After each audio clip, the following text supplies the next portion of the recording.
Cones have an extreme amount of reach on them.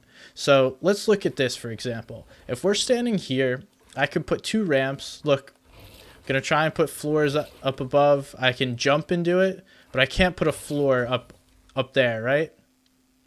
But I could throw ramps looking in the same exact spot without jumping. It gives you an extended reach to take control of pieces and control the fight.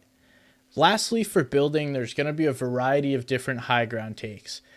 I personally am not great at them. You can look them up. I may include a few examples here, but you should learn 2 to 3 different high ground takes that you can use during a fight. I would try and work on ones that are going to be protected, yet at the same time not use a ton of materials. And then let's move into the editing section.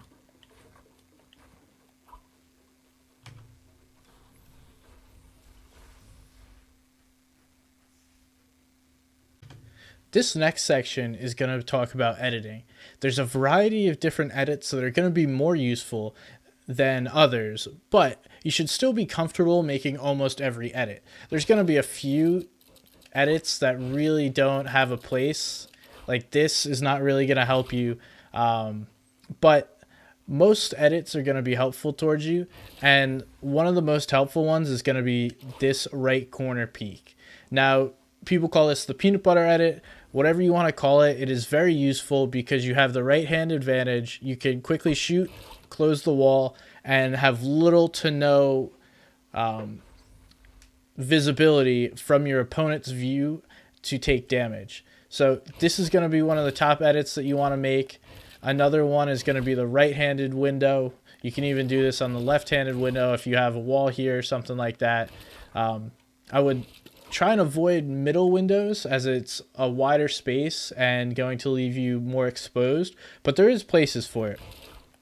Then you also have the 4 tile open, or you could go this way with a 3 tile.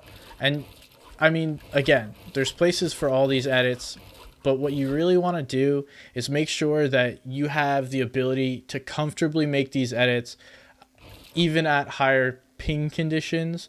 So maybe go to a different region and play a couple games working on your edits, because in tournaments, conditions are not always the best. So you want to be able to perfectly make edits, and even under high pressure, server lag, you're comfortable and you know that you made the right edit, and it may not appear immediately, but you know that you did it correctly, so you continue playing almost like you did make it. And then lastly, talking about edits, there's going to be some awkward edits. So recently this edit with the ramp at your back and then editing through the wall here has become a pretty big thing, because it gives you protection in a box fight or even just simply running away from an opponent. You could throw the wall behind you and edit out this way for greater protection. So this is more of an awkward edit because you're right up on the wall and it's a little different than what you're used to. And there's a couple different edits, like a ramp, or even trying to ramp this way and then make an edit. There's going to be a variety of awkward edits, and I would recommend using different edit courses to get comfortable with this. Raider has some great ones, especially the Raider box fight map. I'll go ahead, throw that in the description down below so you can practice that if you want. But all these awkward edits are something that you want to be able to make at any time in the game, because missing an edit and scuffing something like this could cause you life or death. So be comfortable making your edits. The next part of this video is talking about aiming. You should be able to understand what I mean by aiming, but you really just need to hit your shots. Regardless of the input you play on, you should be practicing your aim, or at least warming it up to start if you're going to be playing in tournaments. Now, I like this Skaavok map. I'm just hopping on here, so my aim won't be the best. But it is something you want to be able to practice. So regardless of what you feel comfortable doing, you should be practicing aim, whether that's in Kovacs, whether you have a different map that you like to use, and shooting stale targets is a good piece. And then I also like to hop in, especially on the Skaavok map. He has a tracking, which is something that I really like to use, especially when warming up, because most targets when you're playing the game are not stationary. So it's very helpful to understand where these targets are. So